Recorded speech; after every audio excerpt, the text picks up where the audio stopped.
the wife couldn't figure out, even in her dreams, why her husband, who had been in a vegetative state for 3 years, woke up and the first thing he wanted to do was divorce her. All these years, she had been by my bedside every day, taking care of me. She even spent an amount no less than the value of 5 Maseratis to hire a nurse, who came daily to give me deep massages to prevent my body from becoming stiff. But only I know how Willow really cared for me. Chapter 1. Mr. Wong has been in a coma for 3 years now, and there has been no sign of recovery. Even the Wong family is advising Miss Lu to give up, but Willow remains as devoted as ever. Miss Lu must truly love Mr. Wong deeply, and they've known each other since childhood. Mr. Wong is so fortunate, receiving such obvious love from Miss Lu since they were young. I heard that Miss Lu has been planning a wedding, wanting to marry Mr. Wong and make their relationship official. Mr. Wong will surely be so touched when he wakes up, right?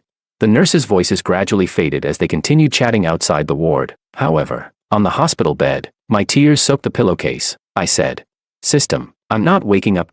Let me return to the mission world." The system replied, "Host, are you out of your mind? You've worked so hard, faced countless dangers, and now you're about to wake up and reunite with Willow." Before it could finish, the system's usual mechanical tone was overtaken by an even greater shock. It stared in disbelief at the naked man and woman on the sofa in the hospital room. It exclaimed, "Host, isn't that your fiancé?"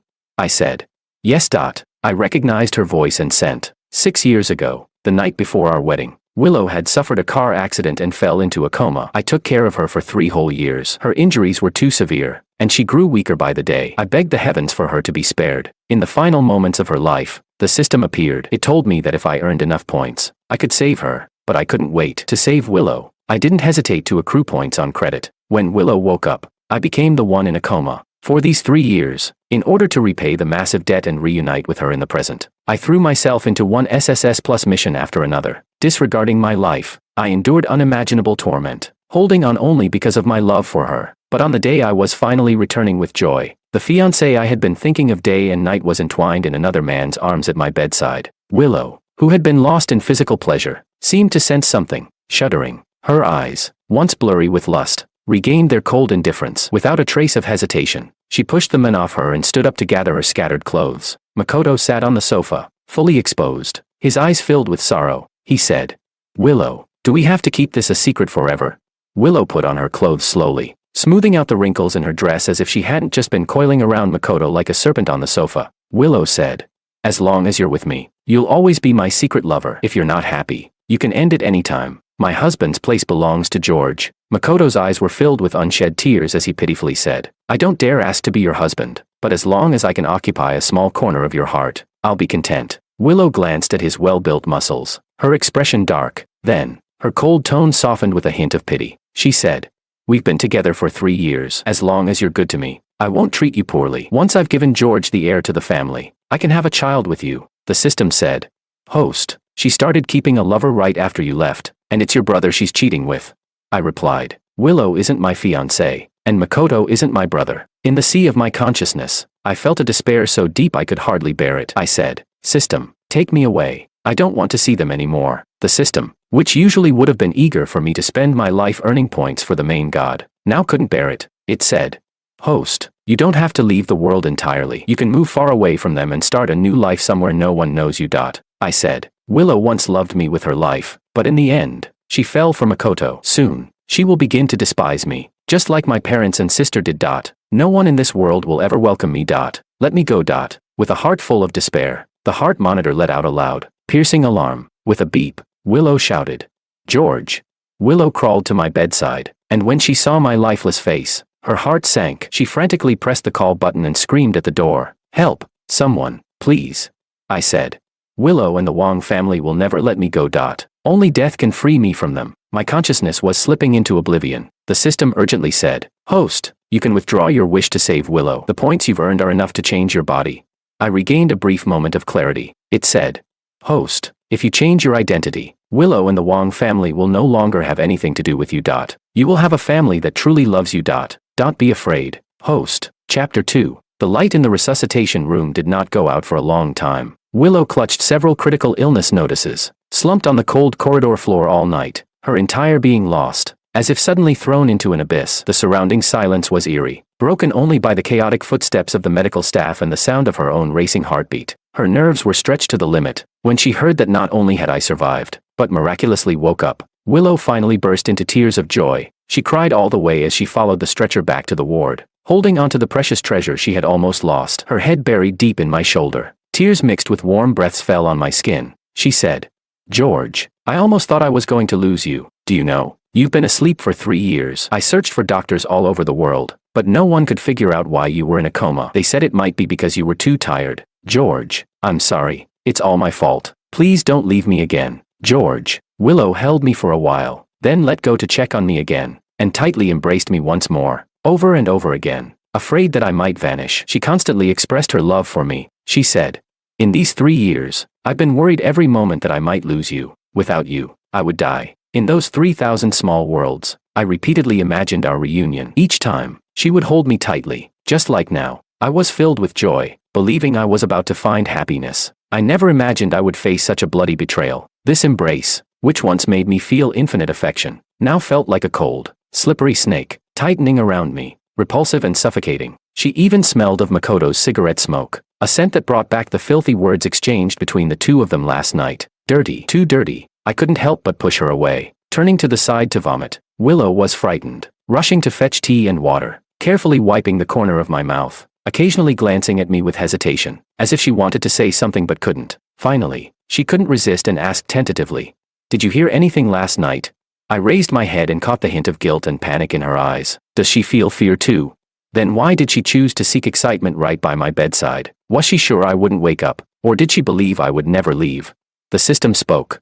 "Host, I found it. Chan Group's young master's soul is incomplete, and in half a month, he will reincarnate. I've arranged it with the heavenly Tao, and once David dies, you can borrow his body. Chan Group is much stronger than the Wang family. Half a month.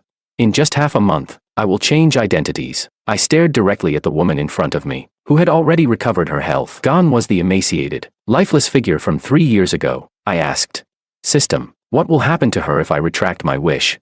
The system replied, "She'll return to being a vegetable." I paused for a moment. The system curiously asked, "Host, are you regretting it?" I replied, "I'm just sighing." I bound myself to the system and traveled to another world to cure her and live by her side. Now, I'm taking back the points I owe her, and she will once again become a vegetable, just like 3 years ago, quietly waiting for death. How did we, two people who once loved each other so deeply, end up like this? Tears welled up in my eyes, and I quickly lowered my head, suppressing the urge to cry. The system comforted me. "Host, this was Willow's fate. By the way, the first world's villain chased after you from one world to the next. Honestly, I think she's much more devoted than Willow. At the time, I advised you to consider her, but you were indifferent. Such a pity." After waiting for a long time without receiving a response from me, Willow's heart sank. She couldn't help but regret her actions from last night, especially the day before I woke up. She thought, "It couldn't be, could it? It couldn't be that I heard something." She thought, "George, no matter what, I only recognize you as my husband." Right now, Willow just wanted to hurry up and have the wedding to dispel this inexplicable anxiety. She no longer cared about the formalities of marriage, and with an extremely serious and determined expression, she said, "I'll go back to the Liu family to prepare. When you're discharged, I'll come over to discuss the wedding. Our wedding has been delayed for 6 whole years. I can't wait anymore. George." Without waiting for me to respond, she stood up and hurriedly left the ward. Not long after the door closed, my parents hurriedly arrived. Seeing that I was awake, my father breathed a sigh of relief. He said, "You're awake. Good, good." My heart stirred slightly as I remembered the love my father had shown me before I was 5. I was the first child, born into a family full of love and expectations. But then I heard my father muttering, "Makoto is 28 years old now. Dragging it on isn't a solution. Makoto, Makoto." So it's him again. I forced a bitter smile. What else did they want me to do for Makoto? My parents and sister had given way to him, and I had been a blood bank for 20 years. Wasn't that enough? I was dying. I didn't want to ask if they still remembered who their real son was. Every time I protested, I was met with ungrateful, spoiled brat. It was because of the car accident when I was 5, where the driver died saving me. They all said the driver died because he saved me, that Makoto was pitiful, that I owed him a life. But what crime had I committed? If I could, I would rather have died 23 years ago. When my mother saw me looking down and silent, she scolded me in dissatisfaction. "Don't you know how to greet your parents? We came running here as soon as we heard you woke up, and you don't even know how to be grateful. After lying in bed for years, you still haven't changed that rebellious nature." I no longer expected any so-called motherly love, but my heart still ached. I suppressed the surging emotions and asked, Tell me, what do you want me to do? Without considering whether I, just having woken up, could bear it, my mother got straight to the point.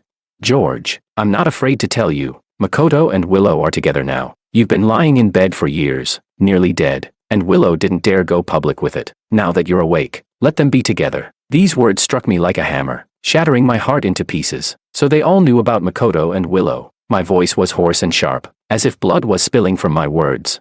I've been betrayed, I've been hurt, and yet now it's my fault for delaying them. My mother said. You were in a coma for 3 years. Shouldn't they be allowed to move on after all that time? She looked at me with a disapproving gaze, her eyes full of disappointment. She said, Makoto isn't like you. He's not a Wong family child. He's not good enough for Willow, but after losing her, what should he do? He's already wasted so much of his youth on her. George, you can't be so selfish. In the end, my mother dropped a final bombshell. This is something you owe to Makoto. Chapter 3. I lifted my gaze to look at my so-called parents. I asked, if I die, will I no longer owe him anything? My mother replied, good, so, you're threatening to die to force us, huh? My father, enraged, started to berate me. It's been 3 years. Do you think Willow still likes you? Marrying you was out of goodwill. How long are you going to try to extort favors from others? Not a single thing you've done in your life has been worry-free. Why can't you learn a little from Makoto and be as filial and sensible as he is? Unfilial son. I was overwhelmed with sorrow and asked, what do you want me to do to help them? Finally, my mother smiled and said, your father and I have already found the perfect match for you, the young lady from the Lee family in City F. She's willing to marry you. After a few days, you can tell Willow that you're the one who changed your mind, and that will make it easier for her to let go and see Makoto's good qualities. The Lee family is no worse than the Liu family. Once you marry Miss Lee, you'll understand your parents' good intentions. Your parents would never harm you. The system spoke. Host, don't listen to them. The system quickly checked the information and added, the Lee family indeed has tremendous power, but Miss Lee is mentally unstable. She has killed or crippled 2 of her previous fiancés. The Wong family is envious of the Lee family's projects worth billions in the city center and has been trying to arrange a business marriage. The Wong family has always been worried that others will think they raised Makoto for the purpose of marriage, to repay a debt. Now that you've woken up, they want you to marry Miss Lee. They saw Mr. Lee before coming here and finalized the marriage proposal. I had taken care of Willow for 3 years and then slept for another 3. So I naturally had no idea about the secrets of the Lee family. With the power of the Wong family, I didn't believe my parents didn't know about it. If it weren't for the system, I might have cancelled my engagement due to Willow's change of heart and then reluctantly obeyed my parents' orders to marry Miss Lee. This was my wonderful father and mother. My father, his face stern, said, what are you hesitating about? In City F, besides the Su and Chen families, who can compare to the Lee family? Miss Lee is also the maternal aunt of the Su family head. Although their relationship has cooled due to her tragic death and the Su family head's coma, the Su family head woke up yesterday. Do you think the Su family head won't help his uncle? My mother, gleeful, said, you've tied yourself to the Lee and Su families. You always say I'm biased, but look, I'm giving you the best. You ungrateful brat. I looked into my mother's eager eyes, and I saw no hesitation or concern there. Was she really in such a hurry to push me into the fire? In reality, Miss Lee was crazy, and Willow wasn't any different. Only I knew the twisted and terrifying demon hidden deep inside Willow's heart. Unless I died, there was no escape from these 2 absurd engagements. I said, system, I promise you, I'll take back my wish for Willow's recovery. In half a month, I'll borrow another body to reincarnate. The Chan family is far stronger than the Wong family, and I'll no longer let these people control me. The system responded. Understood, host. I agreed to my parents' proposal. I didn't want to face their endless scolding during the last 15 days. After this body dies, the engagement with Willow would naturally be cancelled. On the day I was discharged, I met my long-lost sister, Maria. Seeing her brother, who had just recovered from a long illness, there seemed to be nothing but wariness in her eyes. The joy I had felt earlier vanished. Was she afraid that I would make Makoto think too much? On the way home, Maria, with a tense expression, coldly lectured me. George, Makoto lost his father at a young age and has been living under someone else's roof. Don't be fooled by how strong he seems on the outside. Inside, he's actually very fragile. He should have had a happy family. The driver uncle's spirit must not want to see his son suffer. I muttered to myself, suffer. Makoto, who had always been physically weak, received all the attention and love from the Wong family. My original bedroom, study, and art room were all taken by Makoto. From elementary school to university, teachers and classmates only saw me as a bookkeeper and companion reader who was forced to care for Makoto. I could have gone to Tsinghua or Peking University. At the very least, I could have attended City C, closer to Makoto's school, but to be a blood donor, I could only attend a second-tier university. Was that suffering?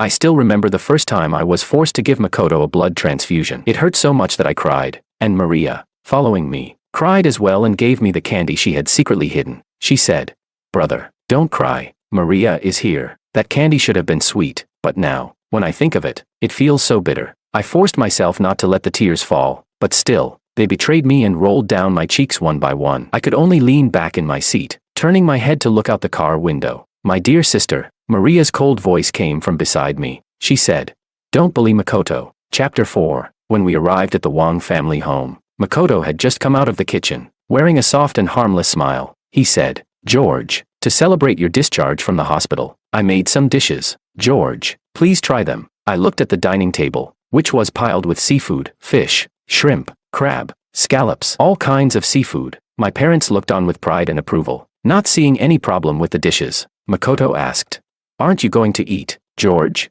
He sighed and said, "It seems George still can't accept me. Is there something wrong with me, George?" My father suddenly slammed his chopsticks onto the table and angrily scolded, "No matter how much you resent Makoto, he's a son of the Wang family. He's your brother.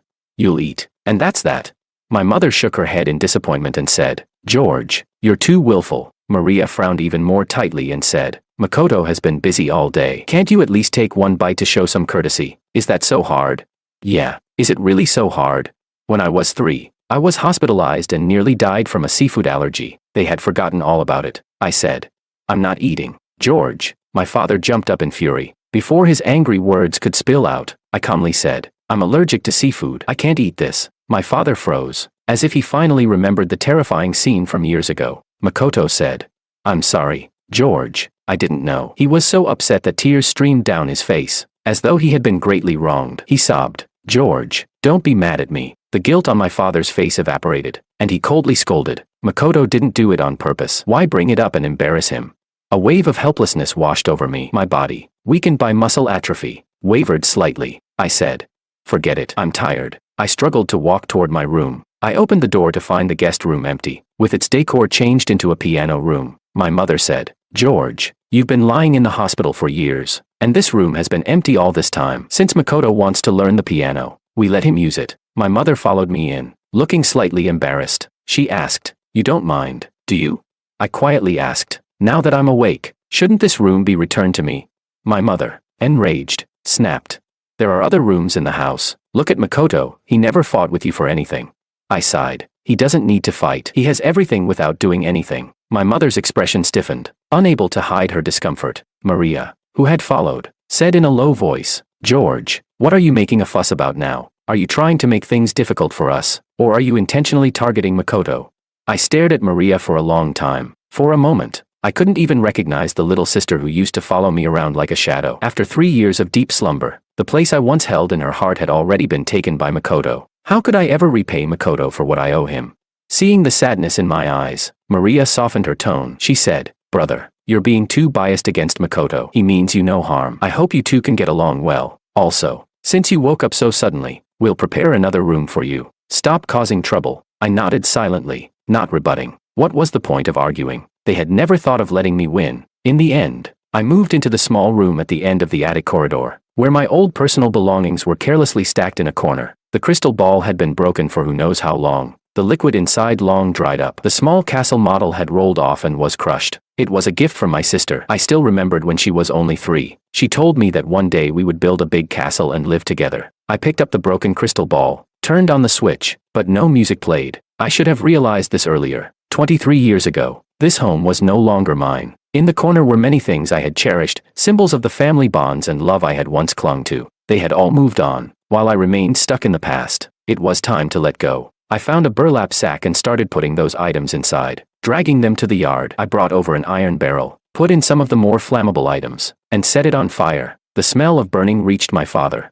who rushed out, jumping up and down in fury. He yelled, "It's just a change of room, and you're setting a fire. You're deliberately humiliating the Wang family." My mother couldn't believe it. "George, how did you turn into this?" I ignored them, mechanically continuing to throw things into the barrel. Maria came up and grabbed my hand, saying, "George, do you really want to make a scene like this?" Just then, Willow arrived with a car full of gifts to discuss the marriage proposal. As soon as Willow got out of the car, She saw the iron barrel burning fiercely. Her gaze finally landed on the plush toy I was holding, and she said, stunned, "George, this is the gift I gave you. You used to sleep with it. You're going to burn it." I stared blankly at the dirty rabbit plush. I wasn't sure if I was talking about the toy or her. I said, "It's dirty." Chapter 5. The plush toy had been discarded for too long. Its once snow-white body now stained with large patches of dirt. Even its rabbit ears had bite marks from rats. Willow took the stuffed rabbit, furrowing her brow. What happened to this? I had carelessly thrown all the things I had once carefully kept, school uniforms, group photos, love letters, into the iron barrel. The ferocious flames devoured everything from the past. I asked the same question Willow had just asked. I said, "Yeah, how did it end up like this?"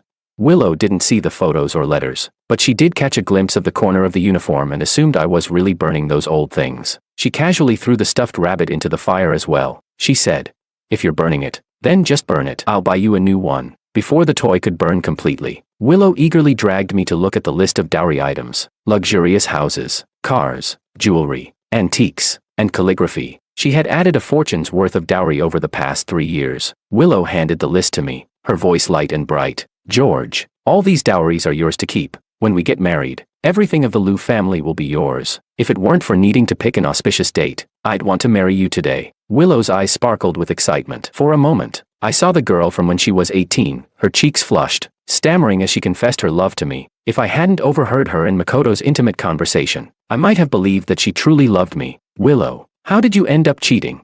We were so close to happiness." Willow's chest rose and fell dramatically, her eyes glowing with determination. "George, let's set our wedding date for the 28th of this month, all right?" I nodded. "All right. The 28th would be the day of our wedding and my death." Willow, get ready to taste the bitterness of hope turning into despair. The Wang family had attended as silent witnesses. Lu's sudden visit with a marriage proposal had caught them off guard, and they couldn't publicly stop it. After they left, my mother's face hardened. She said, "How could you agree to this wedding? If the Li family finds out, how will you marry Miss Li? And Makoto, have you thought about him? I know you used to like Willow, but you have to accept the reality. She and Makoto are meant to be together. So, you want Makoto to marry Willow? Huh?" Now I was a bit curious. If I die while Willow still loves me, will Makoto get what he wants? How will the Wang family explain themselves to the Li family? I said, "Don't worry, the engagement will be called off." I smirked, thinking, this is fine. Death will be a new beginning for me. Soon I'll be free from them all, no longer hoping for some kind of love that was never meant for me. My mother said, "The Li family is a good match, and so many young men are dying to marry into it. How can you ungrateful brat, be so unwilling? Your parents are just trying to do what's best for you." She snatched the dowry list from my hand and turned to stuff it into Makoto's arms. She said, "Makoto, these are your fiancé's dowry. Take care of it." Makoto said, "But this is Willow's gift to George." Looking at the glittering array of meeting gifts on the table, his jealousy was already boiling over. When he glanced at the dowry list, which was filled with assets, his eyes reddened. He had been with Willow for 3 years. How could he be overshadowed by George? And the Li family, they were a top-tier family. Why should George, the sickly one, get a better engagement than him? Makoto forcibly suppressed the bubbling hatred and, with fear in his eyes, he pushed the list away, saying, "Mom, Makoto doesn't dare compete with George. Please, let George have it. Makoto has wronged George. Please don't hate me, George." My mother sighed and said, "You silly boy, it's you who has suffered." Her gaze softened as she patted the head of her adopted son, a deep sense of emotion stirring in her heart. She said, "If only George could be half as understanding as you." Chapter 6. That night, I went downstairs to get some water, and as I passed by the second-floor landing, I saw Makoto standing on the small balcony in the distance. I pretended not to see him. Makoto, however, walked up to me, a mocking smirk on his handsome face. He said, "George, what's wrong? Can't sleep because the dowry list ended up in my hands. Your father, mother, sister, and Willow, they should be the ones who love you most, but look who still cares about you now. George, you're such a failure." I looked at his bloodshot eyes and replied, "Isn't it you who can't sleep? Is it because Willow wants to marry someone else and not you? George." Makoto's face contorted with rage at being struck where it hurt. I weakly gripped the handrail, but every word I spoke hit hard. I said, "Taking advantage of a sick adopted brother, crawling into your future sister-in-law's bed, debasing yourself and disregarding morals. You should be the one who feels ashamed." Makoto gritted his teeth, growling, "What's there to be proud of? So what if you're the biological child of the Wang family? They're all on my side, trying to make you break up with Willow." Suddenly, he gave a cruel smile, his eyes gleaming with a sense of triumph. He said, "The night before you woke up, Willow begged me for it 3 times right by your sickbed. My body drove her wild with desire. Willow's betrayal didn't spark any anger or sadness in me. I stared at him coldly, my eyes as calm as still water. I said, Makoto, you're pathetic. Not able to provoke me. Makoto finally snapped. He shouted, George, how dare you still act so high and mighty? Don't forget, you owe me your life. You shouldn't have woken up. The demonic malice fueled an impulse that had been suppressed in my heart for years, and it broke free. Makoto suddenly shoved me with all his strength. He yelled, Die. The moment I heard his words, I sensed something was wrong. As my body lost its balance, I grabbed onto Makoto, and we both tumbled down the long spiral staircase. Blood poured from Makoto's forehead and my own mouth. The sight of red filled my vision, and I saw the pain twisting Makoto's face. So, he can feel pain too. Maria was the first to hear the noise and rushed downstairs. When she saw the 2 of us collapsed in the pool of blood, she instinctively ran to Makoto. Makoto, who had lived a life of luxury, was already unconscious from the pain. Maria quickly glanced at me, still conscious, and ordered the bodyguards to carry Makoto to the car. She said, George, Makoto's head was injured. His condition is critical. I have to take him to the hospital. Without another word, she turned and walked out with hurried steps. The system notified me. Host, you have multiple fractures and internal injuries. Even without changing your identity, you won't survive much longer. I barely managed a faint smile, murmuring before I lost consciousness. No wonder it hurt so much. It was the butler who eventually rushed me to the hospital for emergency treatment. Less than a day after being discharged, I was back in the operating room. When I woke up, Willow was sitting beside my bed, her eyes red, clutching my hand. She said, George, thank goodness you're awake. I thought you might never wake up. Her voice trembled with tears. She said, Please don't leave me, George. The anesthesia had worn off, and every slight movement of my broken body sent waves of intense pain. I still managed to pull my hand out of hers. Just wait a little longer. It'll all be over soon. Suddenly, the door slammed open with a loud bang. My father stormed in, cursing, George, how could you push your brother down the stairs? How could I have a son with such a venomous heart? Behind him, my mother was crying, her voice thick with sorrow. George, you've really disappointed me. I looked at my parents, who were in such an emotional state, and spoke in a tone so calm it was almost chilling. I said, It was Makoto who pushed me first. My father's face darkened with rage. You're still lying. Why would Makoto push you? You're the one who's narrow-minded and has been against him since childhood. I knew this would happen. I picked up my phone from beside me. I said, Then call the police. The police will restore the truth based on the evidence at the scene. My father, in a fit of rage, grabbed my phone and smashed it to pieces. He shouted, Family against family. Are you trying to make the whole world laugh at the Wong family? I stared at my so-called father with unblinking eyes. I said, I just want my innocence. My father and I locked eyes, and his dark, angry expression softened, a trace of confusion flashing across his face. Willow, with a dark expression, advised, Uncle, please hear George out first. Just as my father was about to try and question me about that night, the door swung open again with a loud crash. Slamming into the wall, Maria rushed in with 2 doctors. Without saying a word, she grabbed my hand and urgently said, Get his blood drawn right away. I asked, You want me to give blood to Makoto? I looked at Maria's face, which seemed strangely unfamiliar now. I said, Maria, aren't you going to ask about my condition? Maria's eyes were filled with impatience and exhaustion. She said, George, I can ignore the fact that you pushed Makoto down the stairs, but Makoto will die without your blood. You have to save him first. Willow, upon hearing that her lover's life was in danger, hesitated for a moment. The words George needs rest she was about to say caught in her throat. She looked at me, her brow furrowed with concern. She said, George, he's your brother. Chapter 7. I asked, Willow, do you want me to donate blood to Makoto too? For the first time, Willow saw such a look in my eyes, one that seemed filled with endless despair and desolation. A sense of unease stirred in her heart. Soon, she recalled the past 3 years, the twisted and secretive moments she shared with Makoto. Her dark eyes began to fill with desire. To her, I was an untouchable god, while Makoto was a lover who could fulfill all of her desires. Of course, a lover could never compare to a god, but she didn't want to lose either. This wasn't a matter of choosing one or the other. She was just taking some blood. It would be fine, she said.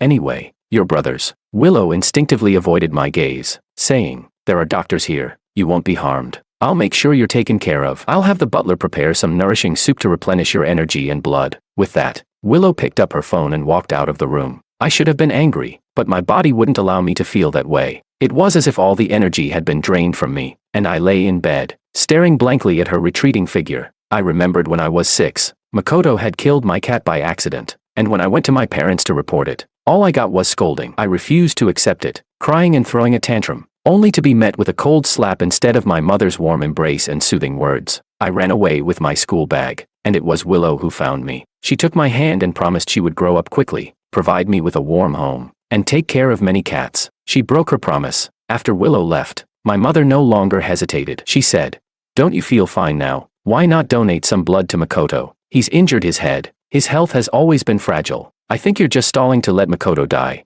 Maria frowned. "It's just a little blood." Before I could react, she gave a sharp order to the doctor. "Hurry up and draw the blood." The doctor wiped the sweat from his brow, saying, Drawing blood from the patient might not be appropriate. The hospital has already arranged for blood from the city hospital. We can wait another half hour." Maria snapped. "No. What if something happens to Makoto in the meantime?" My mother, filled with anxiety, grew impatient and, seeing there was no way to reason with me, swiftly stepped forward. She grabbed my hand roughly and shoved the needle into my vein. The cold touch sent a tremor through my soul. Life seemed to slip away with the blood. A wave of dizziness hit me, and it felt like I was drifting back to my happiest childhood moments, smelling a familiar scent, wanting to catch a glimpse of my mother's face. But my vision blurred to the point where I couldn't see clearly. Instinctively, I whispered, "Mom, Mom." It hurt so much. The sound of my voice, soft like a kitten's, made her heart stop for a beat. But quickly, she remembered the adopted son in the other room, whose life hung in the balance. She said, "George, stop being willful." My mother turned her back on me, refusing to look at me. She muttered, "If it weren't for you, Makoto wouldn't be in this predicament. You need to learn your lesson." The doctor hastily reminded. 200 milliliters have been drawn. My father urged, "Keep going." My mother hesitated for a moment, then nodded, agreeing. "Draw more, just to be safe." Maria's mind was filled with images of Makoto, bleeding and unconscious. She had no time to spare for me, constantly glancing toward the door, murmuring, "Makoto, please don't have any accidents." The system suddenly announced, "Warning, host's body is not able to sustain the transition to a new identity after death." The sharp beeping of the alert rang out. It was as though my senses were returning for a brief moment, and I could hear their words clearly. In my peripheral vision, I saw the woman I once viewed as my savior, hanging up the phone and walking back into the room. Slowly, I closed my eyes. I said, "System, just take my points. I don't care. Take me away." The system remained silent for a long time. It wasn't meant to handle soul transfers, but in the end, it made an exception for me. The mechanical voice sounded once more. "Soul will depart shortly." Chapter 8. As I fell into unconsciousness, the panicked doctor hurriedly intervened. "400 milliliters, we can't take any more. Even a healthy person couldn't handle this much at once." My father replied, "This is a matter of life and death. What are you dragging your feet for? We already took 600 milliliters before, and nothing happened." Old Wang. Before my father could continue scolding, my mother stopped him. She glanced at my son lying on the bed, his face pale and eyes closed, and something stirred in her chest. She said, "Forget it. Just take this blood to save Makoto." Following her gaze, my father finally noticed my bloodless face. With a cold snort, he muttered, "Unfilial son, you've brought this upon yourself." At this moment, Maria stood up and said, "We've wasted too much time. Let's go now. If there's not enough blood, we'll come back for more." The doctor, who was about to check my condition, was pulled away by Maria. Willow brushed past them. She remembered the dull, lifeless look in my eyes, and an increasing sense of panic gripped her. She was about to come forward to comfort me, but my father, who had intended to push for a union between Willow and Makoto, called out to her, "Willow, come with us." Willow glanced at the bed. My head turned slowly to the side, the sunlight filtering through my yellowed hair, revealing a pale, translucent skin beneath. I looked so weak, so colorless, it seemed like I might vanish in the next moment. A tightness gripped Willow's chest, and she stepped forward. My mother, who was about to leave the room, turned around when she noticed Willow had not followed. She said, "Let George rest." Willow, thinking of her lover's uncertain fate and the 3 years she had spent with Makoto, unconditionally accompanying him without name or recognition, felt a pang of guilt. She turned on her heel, overcome with inexplicable unease. She didn't dare face me directly. She said, "George, I'll go check on your brother." In the blink of an eye, the room fell silent. I spoke. "They didn't even realize I'm dead." My soul drifted in the air, gazing forlornly at the lonely body below. The system responded, "Host, it's not their lack of love for you that hurts. What truly wounds you is the unrealistic hopes and expectations you still hold." The system guided my soul to the operating room door, where the Wang family and Willow's faces were filled with true concern and urgency. No one paid any attention to the severely injured me, who had lost hundreds of milliliters of blood. The system said, "Host, let go of your hopes." I turned my gaze away and stared directly at the door, Seeing inside where Makoto, who should have been on the brink of death, was now flushed with color, his eyes gleaming with satisfaction, I couldn't help but let out a bitter smile. If only the Wong family and Willow had used a little bit of their minds, they could have easily seen through Makoto's clumsy lie. But sadly, when you care, you become blind. Goodbye, Mom, Dad, Maria. Goodbye, Willow. I took one last look at my former parents, sister, and lover. In the future, I would become my own closest and dearest, loving myself 1,000 times over. Farewell. It was the system that was truly infuriated by the scene inside the operating room. It said.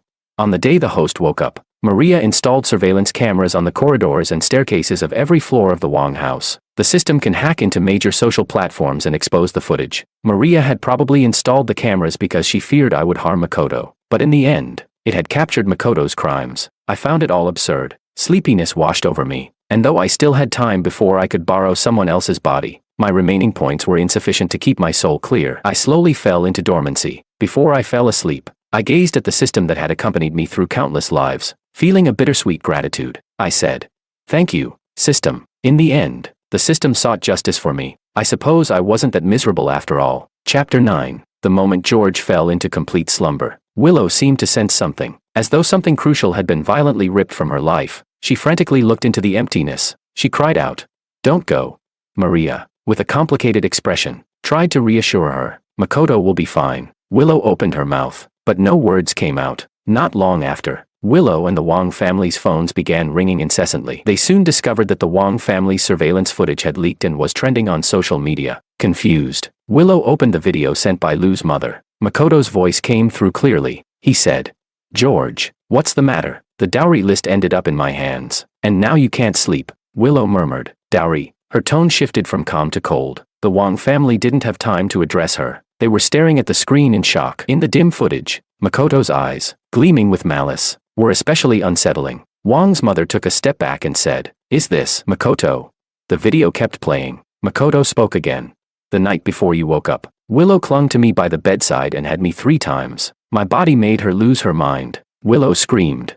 Makoto. She no longer cared to ask why her dowry had ended up in Makoto's hands, but an overwhelming sense of terror almost consumed her. Makoto. How dare he?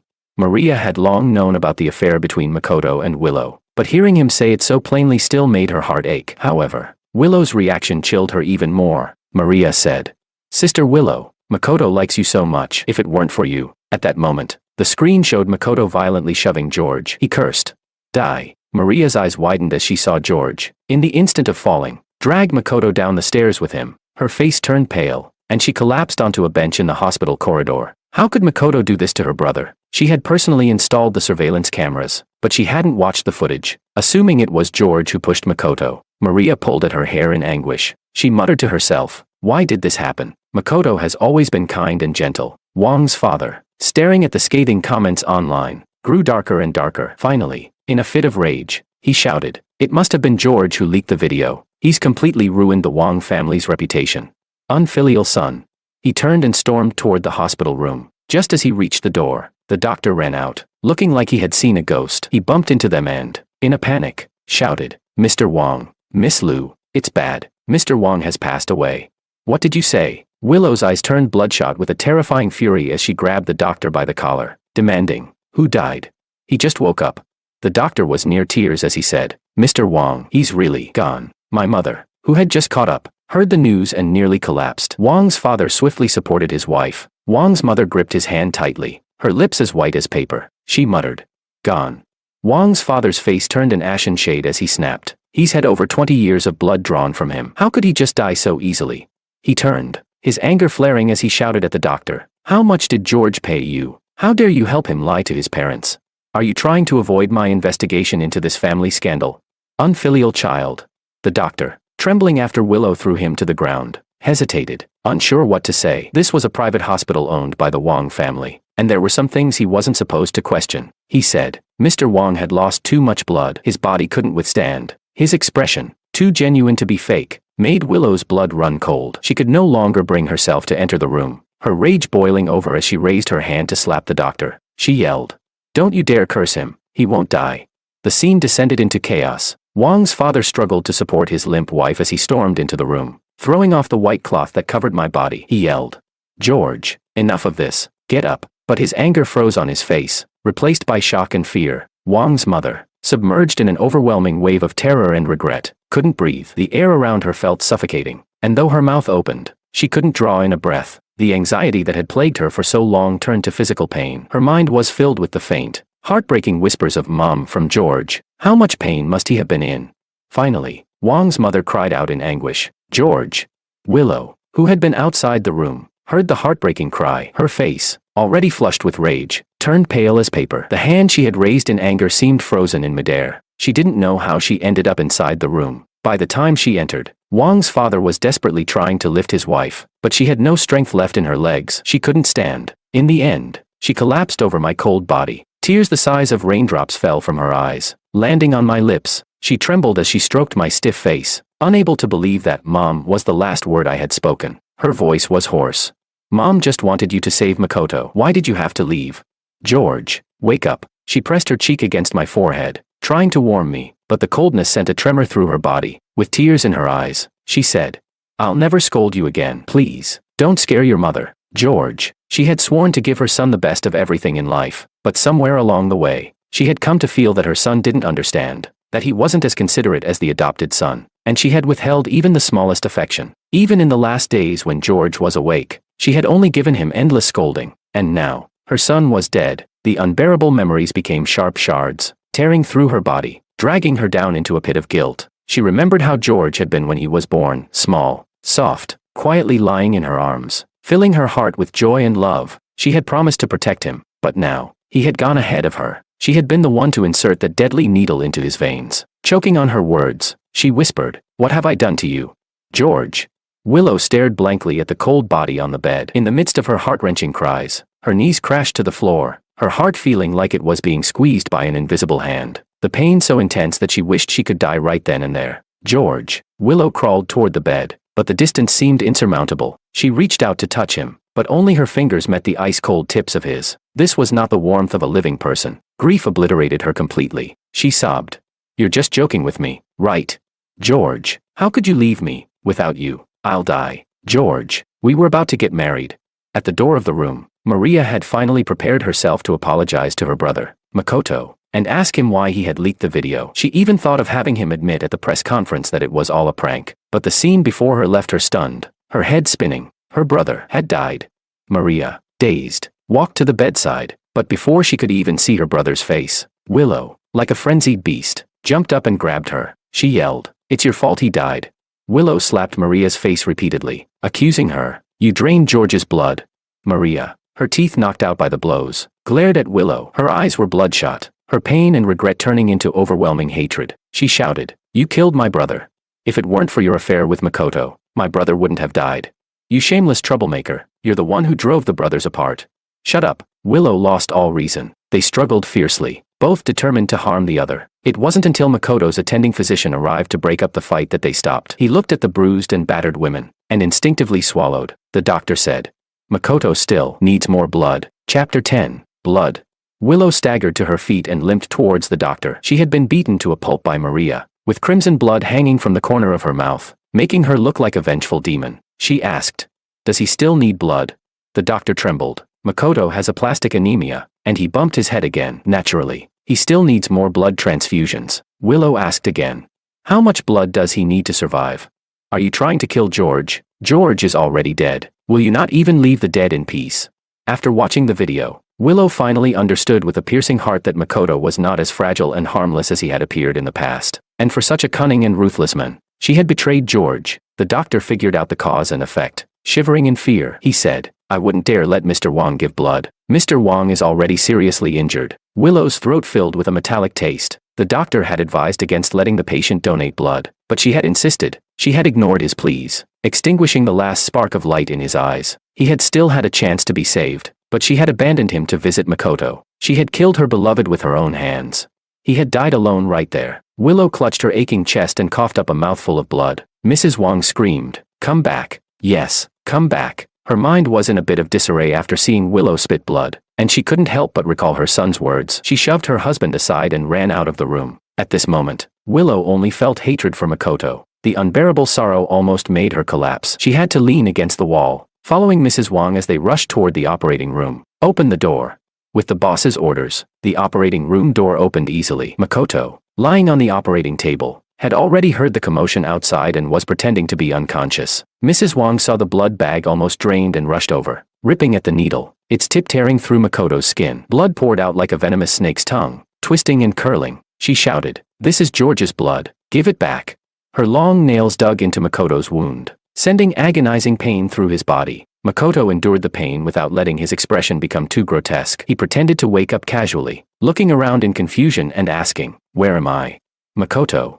Willow saw it clearly now. Makoto wasn't at death's door without the blood transfusion. He was confident that the Wang family would insist on giving George's blood, even if it didn't cost George's life. His goal was to make George disappointed in her and the Wang family. Willow shouted, "It's you. You killed George." Makoto trembled. "What? How could George?" His lips twitched as he almost broke into a smile in his excitement, quickly lowering his head to feign surprise and sorrow. Even though George pushed me down the stairs, I never blamed him. Who would have thought that George would end up hurting himself and leaving so suddenly? Now that George is gone, we should forget the past. From now on, I'll take care of your parents, sister, and Willow in George's place. George, wherever he is now, must be wishing for us to be well." Contrary to what Makoto had expected, Willow stepped forward and slapped him off the bed. She cursed.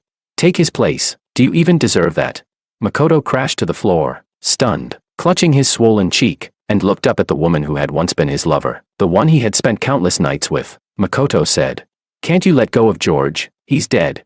Makoto pounded his chest, crying out, "Why can't I compare to George? Even after he's dead, you still can't see me. I'm the one who truly loves you." Willow laughed cruelly and said, "Love? You're just a bedwarmer. How dare you talk about love?" Makoto gave a bitter smile and asked, "To you, I'm just a bedwarmer." Willow, "Yes, I'm shameless, but it's because I love you so much that I threw everything away, and your saintly George, as soon as he wakes up, he can't wait to push me down the stairs and get rid of me. In your heart, there's only him." Willow couldn't believe how shamelessly he was lying through his teeth. She opened the video and threw it at him. Through gritted teeth, she said, "All these years, you've been distorting the truth and slandering George, haven't you? Watch this carefully. It was you who pushed George down the stairs." Makoto's resentment and grievances were shattered by the images on the video, leaving only shock and panic. When did they install cameras at the stairs? He instinctively looked at Mrs. Wang, who had always doted on him. Mrs. Wang, crazed, clutched the empty blood bag and screamed, "It's gone. George, they're all murderers. They'll pay for this." She looked at Makoto, preparing to draw blood. She said, "Give it back. You need to give it back." Makoto dodged, his heart sinking. "I can die, but not because of him." Willow said, "Call the police." Willow no longer wanted to witness this farce. She was about to call the police and have Makoto sent to prison. Mr. Wang rushed to stop her. "No, we can't avoid responsibility for the blood transfusion. We'll all end up in prison." Willow refused. "I don't care about that." She grabbed her phone back. Mr. Wang threw caution to the wind, saying, "I promised to let George marry Miss Lee. Makoto killed George, so he should go to the Lee family and atone for his sins. You know, even your Liu family is no match for the Lee family. Family Lee." Willow's blood ran cold, and she said, "George is my fiancé. Did you ask for my opinion before deciding for him to marry Alicia? How dare you suggest George marry that lunatic?" Chapter 11. Willow, as the head of the Liu family, was well aware of the secrets the Lee family had tried to hide. She said, "Alicia Lee has killed or severely injured 2 of her fiancés. You want George to marry her?" Mr. Wang's face turned red with anger as he argued, "Even if Alicia is crazy, at least she won't cuckold George." Willow's face darkened with rage, but the truth was, she had indeed betrayed George. She couldn't deny it. Mrs. Wang spoke up. "You told me Alicia is the only daughter of the Lee family. If George marries her, he'll become the head of the Lee family one day." Mrs. Wang, hearing their conversation, felt a chill run down her spine. Her fingers trembled as she gazed sorrowfully at her husband, tears falling uncontrollably. One by one, she said, "How could you lie to me?" Mr. Wang hurried to explain. "I didn't lie to you. Mr. Lee promised George that he wouldn't have to marry Miss Lee. The Lee family just wants to find a father for the heir, someone to carry on the family name. As long as Alicia Lee has a test tube baby, the entire Lee family will belong to George." Mrs. Wang screamed, "You want our son to be a tool. You'll ruin his life." Her son's lifeless body flashed before her eyes again, and she covered her face, weeping. She said, "My child will never have a future. You can't sell your son anymore." Mr. Wang's face grew pale, his tiger-like eyes glaring at Makoto. He said, "You killed George. Go to the Lee family and atone for your sins." Maria, sweating nervously, interjected, "Dad, You've already wronged George. Do you still want to hurt Makoto? How can Makoto marry a crazy woman? Makoto crawled in front of Mr. Wong, pitifully clutching his pants and begging, Dad, I'm your son, the one you've cared for over 20 years. I don't want to marry Miss Lee. Please, I beg you. Mr. Wong mercilessly yanked his leg back, his face dark with anger. Mary, how dare you even think of marrying her? You're just a plaything for Miss Lee. Makoto's face turned ashen. He couldn't imagine the torment and humiliation he would face from a mentally unstable woman. He had spent over 20 years as a pampered heir, enjoying luxury and indulgence. How could he become the tool of a lunatic's revenge? So he said, Willow, for the sake of the 3 years we spent together, please help me out. I'll be killed by Alicia. Willow's eyes remained cold, sharp as knives. Her voice was icy. If you want to take George's place so badly, then suffer for him. The Liu family could easily bribe the Lee family to provoke Alicia, to push Makoto to the brink of despair. She said, Makoto, I won't make it easy for you. An indescribable fear spread through Makoto's body, and even his bones felt cold. He whispered to himself, how could this happen? It shouldn't be like this. George is dead. I'm the only heir to the Wong family now, and I will be the head of both the Liu and Wong families. How can I be with a madwoman? I don't want this. Willow didn't care for Makoto's protests. Whether or not he went to the Lee family was no longer up to him. After dealing with the cause of George's death, the sorrow and regret once again latched onto Willow, haunting her soul, gnawing at her, refusing to let go. She returned to the hospital and forcefully took George's body back to the Liu family estate. When Mrs. Wong couldn't bear to be separated from her son, she broke into the room and tried to snatch him away. Willow declared George was her husband and locked herself in the room, lying in bed beside the corpse. In the end, Liu mother returned from abroad, broke down the door, and had Willow knocked unconscious. The decaying body was sent to the crematorium. When Willow woke up, she demanded the ashes. As the Wong and Liu families clashed, the rumors outside grew louder. Willow was accused of having an affair with her fiancé's adopted brother, causing her perfect wife image to crumble. It was especially rumored that George had taken care of her for 3 years, and it was likely that the exhaustion led to his coma. Willow's affair sparked public outrage, and she was flooded with hate online. Willow didn't care about her reputation. She fought for George's ashes. Eventually, both families compromised, and George's ashes were buried in a public cemetery. The two families continued to argue over whether the tombstone should say, beloved husband, or loving son. Once the body was dealt with, Willow stormed into the Wong house to retrieve George's belongings, but much of it had been destroyed. She found nothing in George's personal belongings that reminded her of the life they had shared. George had known all along that she had cheated. In the middle of the yard, she could still see the remnants of the ashes. The dirty words he had said echoed in her mind, until they became arrows, piercing her chest. Willow felt an intense pain and curled up on the ground, but the discomfort wouldn't go away. She murmured, George, Mrs. Wong said. Willow, look at this. Mrs. Wong approached her. Having been the wife of a wealthy family for half her life, her once glossy black hair had now turned almost entirely white in just a few days. Her eyes were hollow, her face etched with deep lines, showing the toll of her grief. Willow, disheveled, looked up at Mrs. Wong's hand. She felt a premonition in her heart, her pulse racing. She trembled as she took the letter. It was indeed written by George. She opened it, finding only a few short sentences. Mom, Dad, Maria, when I die, you won't owe Makoto anything anymore. Willow, we're done. What's not mine, I don't want any more. Chapter 12. The letter, though light as paper, felt like a 1,000-ton boulder, pressing heavily on Willow's chest until it threatened to crush her. Willow collapsed to the ground, crying out in excruciating pain, George. But he would never respond again. She was forced to painfully realize that from the moment she chose to betray him, she was destined to lose him. He had already cast her aside. Willow covered her face, unleashing a wild, animalistic wail. George, Mrs. Wong, wordlessly bending down, took the letter and turned to leave the room. In the setting sun, her once straight back now hunched, and her frail, thin figure appeared desolate and lonely. She said, We've all wronged George. Willow, spend the rest of your life atoning. Willow could not help but feel her heart break with grief. They were George's closest family, his dearest loved ones. If even one of them had cared for him, he would never have died. The unshakable guilt tore Willow apart. What had she done?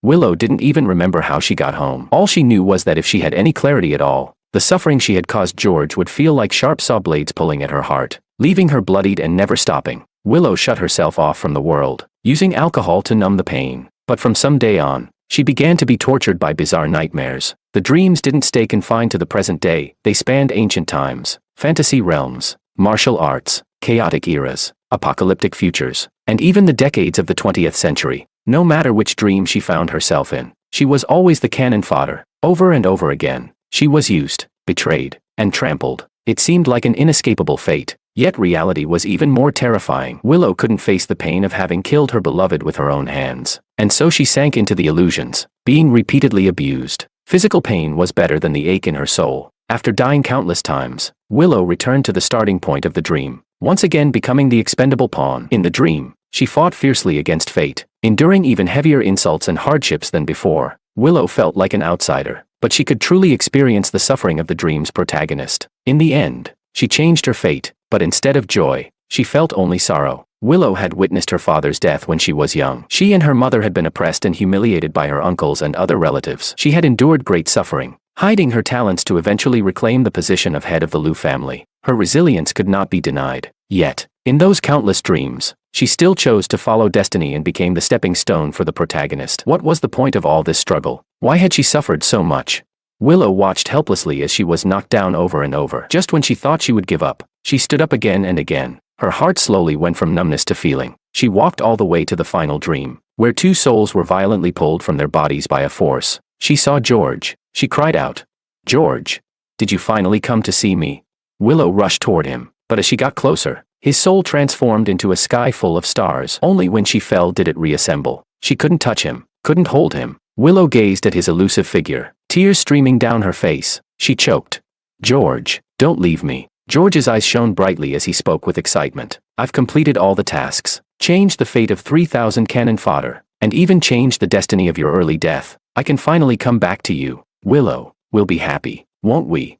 A thunderous crash exploded in Willow's mind. Everything became clear. The Willow in the dream was George. George had traveled through countless worlds for her. She couldn't bear one world, yet he had endured them all. How pure and passionate his love for her had been. But she had let him down. She had lost the person who loved her more than anyone else in this world. Willow tried again and again to reach him, but it was all in vain. She screamed, "No, George, don't go. Come back, George." She saw George lower his eyes in sadness, his soul gradually turning transparent as he said, "Willow, we are destined to be apart. Goodbye, Willow." Willow's heart shattered as she watched him go from joy to sorrow and then, ultimately, leave her forever. "No, George. George."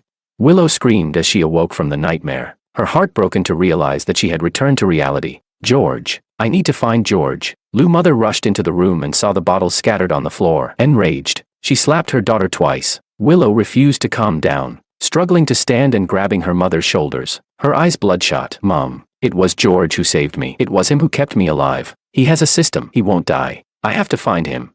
Liu mother pushed Willow away, slapping a document onto her face. She said, "Take a look at who made you a vegetable for 3 years." Willow, ignoring the pain on her face, quickly knelt and grabbed the document. She had never stopped searching for the truth behind the car accident from 3 years ago. If not for that accident, she and George would have been married by now. Seeing the person pointed to by the evidence, Willow's eyes widened with fury. Of course it's him. Chapter 13. Mom, did you already have a clue 3 years ago? Willow wasn't surprised by who the mastermind behind the car accident was. What stunned her was her mother's deliberate concealment of the truth. Mrs. Liu said, "When you had the accident, you were in critical condition, and so many people were eyeing the Liu family, trying to take advantage. I had to hold up the company, and I didn't have the energy to investigate in detail. Later, when you woke up, the Liu family launched a full investigation, which led to Makoto, and at the same time, he became your lover." She continued. "Makoto's original target was George. Hitting you was an accident. You were caught up because of George. He was wholeheartedly devoted to you. And in the end, he became a vegetative state taking care of you. I couldn't ask you to abandon him, but you can't wait for him forever. Can you? What if he never wakes up? You don't have children. What will happen to the Liu family's business?" Willow asked. "So, you were thinking I should have a child with Makoto, right?" Willow clenched her fists. "If it weren't for Makoto's interference, George and I would have had our child long ago. George wouldn't have left me." Mrs. Liu's face turned pale. She said, "You and George are over. Instead of wallowing in self-pity, you should settle things with Makoto. As far as I know, he hasn't been sent to the Li family." Willow, filled with anger, spat. "Wang family actually dares."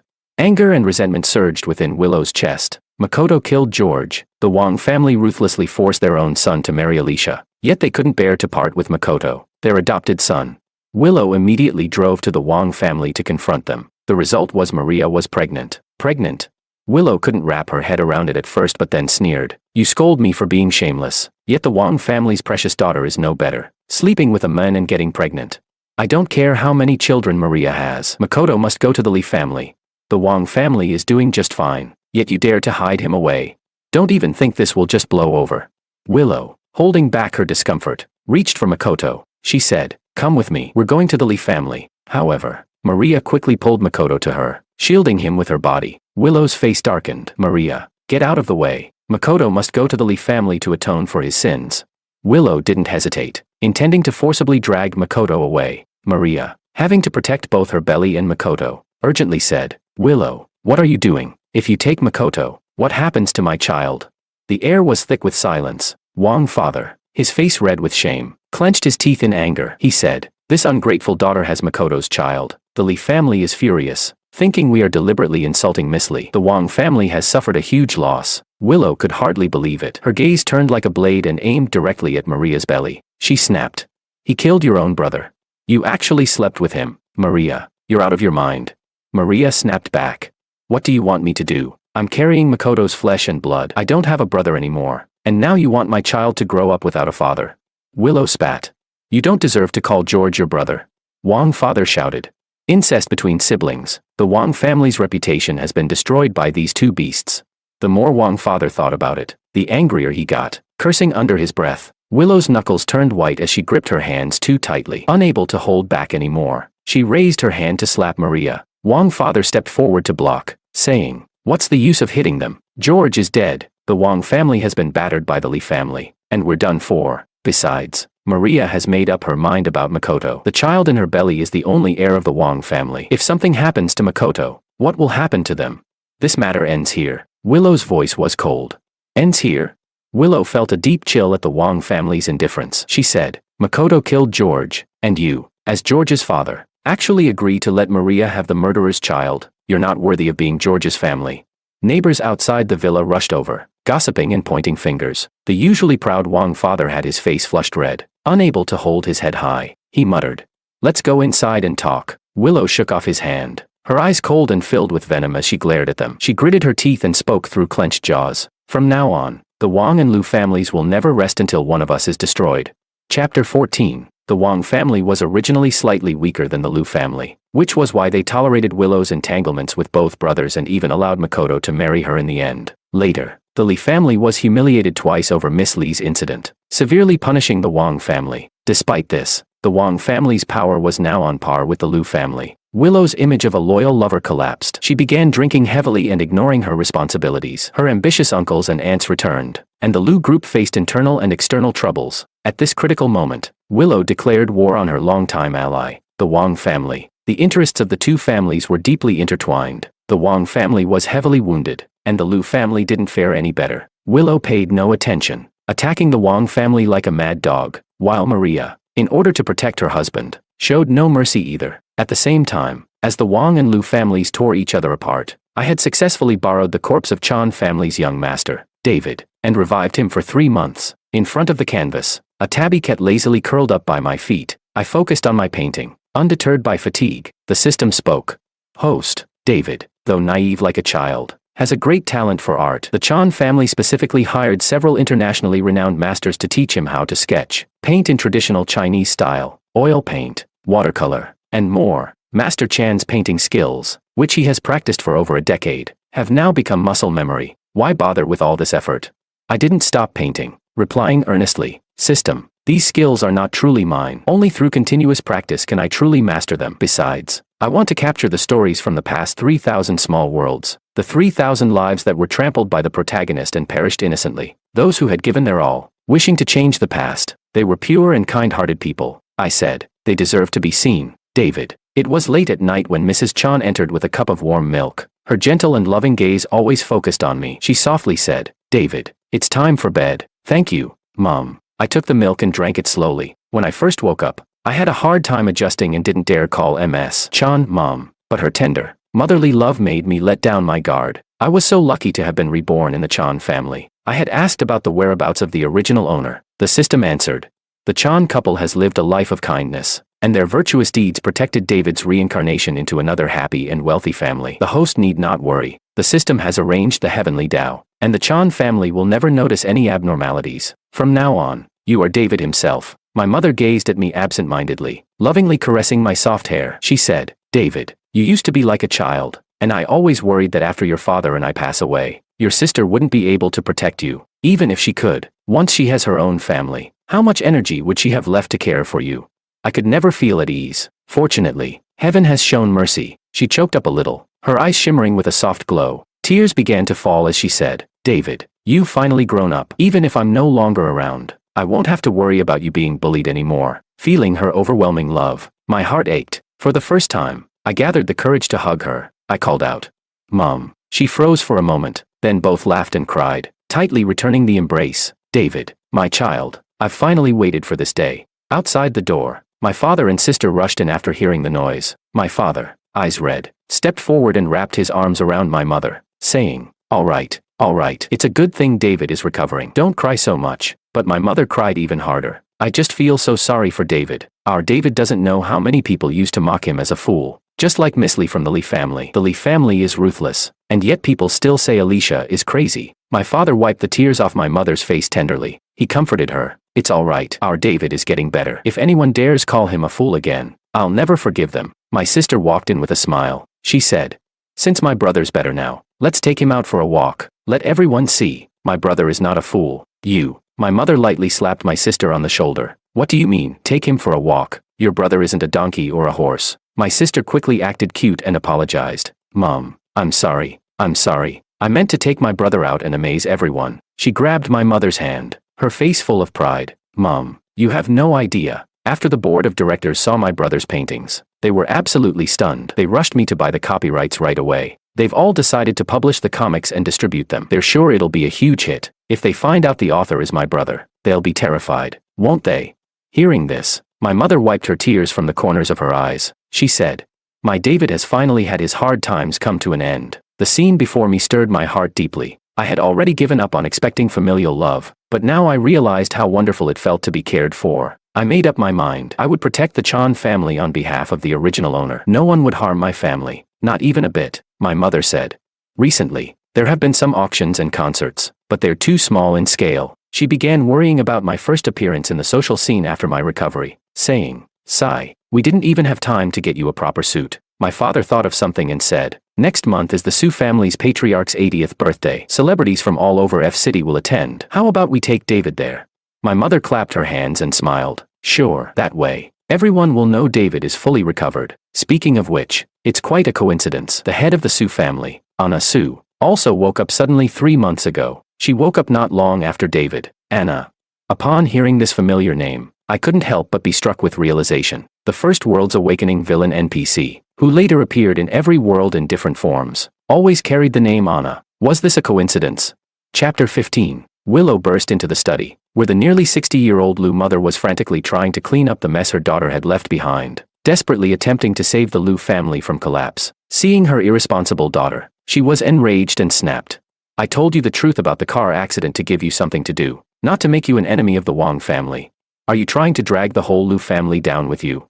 Willow ignored her, urgently handing a book to her mother and urging, Mom, you have to tell me who the author of this comic is. Where is he? The Lu family owned a large-scale comic platform, which was one of their main industries. They had survived in the battle against the Wang family thanks to a strong fan base, but now, they were being attacked by the Chan family. Originally, the Chan family wasn't focused on comics. Lu mother scowled. This series of comics is the latest project from the Chan family. I bought one to have a look. The story is exquisite, and the art is superb. Even the signed authors of Lu family can't hope to imitate it. The author is a rising star in the art world. Using the pen name Cloud Trend, Willow's eyes lit up with excitement. She exclaimed, Cloud Trend, it's him. He's back. Lu mother was stunned. How do you know him? The outside world says that Cloud Trend is the young master of the Chan family. David, if Lu family could sign even one of his works, it might help resolve our current predicament, but it's a pity. How could young Master Chan possibly sign with us? Thinking of this, Lu mother shot Willow a disappointed glare, muttering, young Master Chan was a fool for over 20 years, and now that he's regained his sanity, he's become a genius painter. You're 28 and only know how to make trouble. This thought made Lu mother seethe with anger. If only Willow hadn't cheated, Makoto would have been in prison 3 years ago, and she could have ended up with George by now. She sighed and said, in the end, you made a mess of everything. However, Willow was lost in the joy of having found her lover. She held the comic book, crying or laughing, unsure of her own emotions. Lu mother's anger flared again. She said, Both of you were in comas, but look at Anna from the Sue family. She woke up less than 4 months ago and has already put Sue family in order. And you've wasted 3 years doing what? Willow replied. Anna, it's her. She's really chasing after me.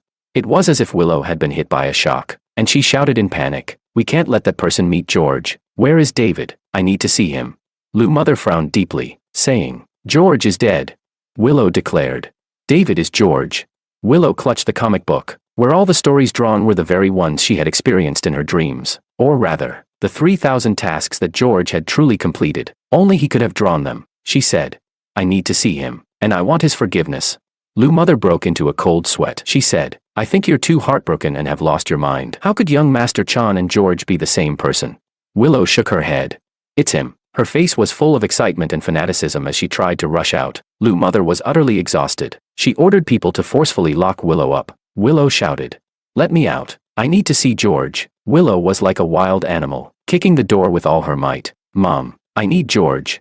Lou mother leaned on her aching forehead, saying, when your father died, I had no time to care for you. It was George who helped you through the shadows. I know how important he was to you, but George is dead. I saw him cremated with my own eyes. Stop making a scene. Willow, Mom, George isn't dead. Let me out. Willow knelt and bowed her head on the floor of the room. She cried, George is still waiting for me, Mom.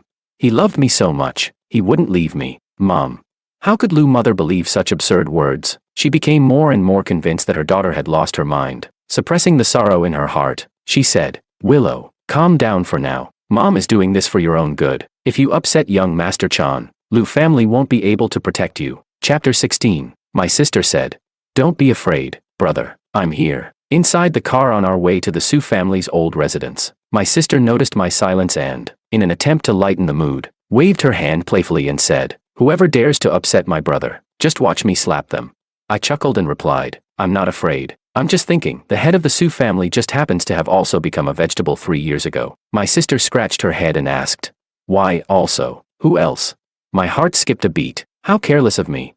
My sister then said, I know now. You're talking about young Master Wang, right? The Wang and Lu families have been in the news a lot these past few months. My mom, who had heard some rumors, remarked, I heard that on the night he was discharged from the hospital, he was pushed from the top of a building by his adopted brother, and his family and fiancé forced him to donate blood, leading to his untimely death. When the news broke, the Wang family went to great lengths to protect their adopted son. My mom shook her head and said, the Wang family always says that the father of the adopted son saved their son's life. Does that mean young Master Wang had to give up his life for that? Speaking of which, the adopted son is so ruthless. It's hard to imagine that his father would risk his life to save a child from his employer's family. I suspect there's something suspicious about that car accident from over 20 years ago. I lost focus. Back then, being a part of the situation, I was too consumed with sorrow and injustice. But now that I think about it, the Wang family's favoritism towards Makoto was because the driver had saved my life. But did he really save me? My sister interrupted my thoughts. Okay, let's stop talking about such heavy stuff. She changed the subject and said, speaking of the head of the Sue family, she's a legendary figure, one who made a dramatic comeback. Her parents had a business marriage and didn't get along. After Sue's mother got pregnant, her father shamelessly moved in with his first love. Sue's mother, depressed after childbirth, committed suicide. But Sue's father wouldn't allow the mistress to enter their home. The mistress and her son held a grudge for years. My sister rambled on about the Sue family's gossip, saying, Anna's accident, that was all planned by the illegitimate son. When Anna woke up, she took swift action, reclaimed her position as head of the Sue family, sent her good-for-nothing brother to prison with a life sentence. Her scumbag father even had a stroke from the shock. Ha! My sister was laughing with delight, as though she had just watched a real-life story of revenge and family drama unfold. My mom nodded. Thanks to old Sue, the Sue family's vast fortune didn't fall into the hands of that illegitimate son. The head of the Sue family really values her father's birthday. My dad chimed in.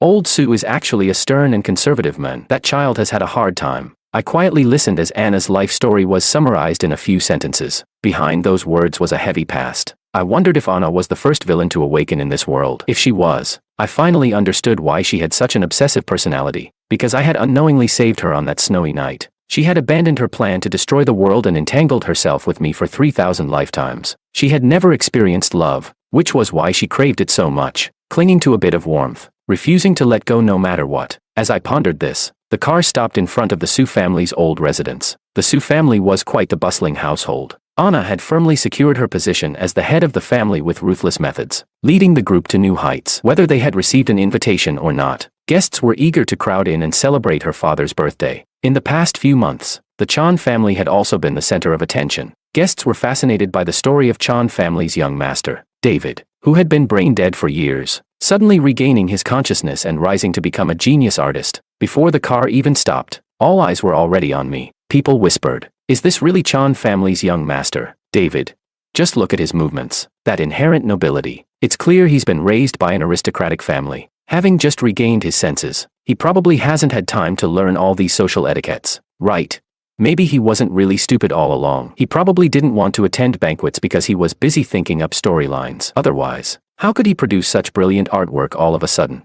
Young Master Chan isn't stupid. He's a genius. No one else could create such art." Exactly. He's an artist. That's the problem with gossip. Young Master Chan just wanted to quietly focus on his work at home, but some people behind his back called him a little fool from the Chan family. Rumors are terrifying. In an instant, my image in the guests' minds flipped. The socialites eagerly chatted with my mom, subtly introducing their single daughters. Quite a few aristocratic young ladies even approached me. I responded politely, handling the conversations with ease. Just when I was talking to a composed and graceful young lady, a particularly intense gaze suddenly pierced through me. I turned to meet a pair of bloodshot eyes. It was her. Chapter 17. I asked. System, is Anna her? Anna and the versions of her in the 3000 worlds were all different in appearance, but their eyes were the same. They all carried an almost maddened, passionate affection. But how could she have come to the real world? The system admitted, there is no such thing as reality. This world, just like those small worlds, is also a novel brought to life. You and Anna are nothing more than background characters, cannon fodder. So, I'm just cannon fodder. A feeling of unwillingness surged in me. How could the author, with just a few strokes, easily write our tragic and brief lives? We are not mere paper figures. We have flesh, blood, and emotions that can hurt, and we can cry. The system replied. Where there are protagonists, there are always supporting characters. But some protagonists have skewed values and harm innocent supporting characters, causing the small worlds to overflow with resentment and near collapse. That's why the main god bound a task force to go and fix the storyline. The system, with a hint of fear in its tone, continued. I only just found out that Anna's soul has scattered across 3000 worlds. Originally, she planned to destroy every one of those small worlds and then take down the main god. But then she met you. Every time she fell in love with you, she would awaken fragments of memories from the past, and in the end, she pieced them together, returning here. To be more precise, the villain didn't chase after you through 3000 lifetimes. She fell hopelessly in love with you in every lifetime. A tremor ran through my soul. In those thousands of worlds, I had steadfastly and desperately sought the only goal, reuniting with Willow. In unseen corners, there was someone who loved me with equal depth. The system, worried that Anna might fall into darkness again due to unrequited love, said, because of you, the villain has given up on destroying the world 1,000 times, trying once more to love this world. She's not like Willow. She cares about you.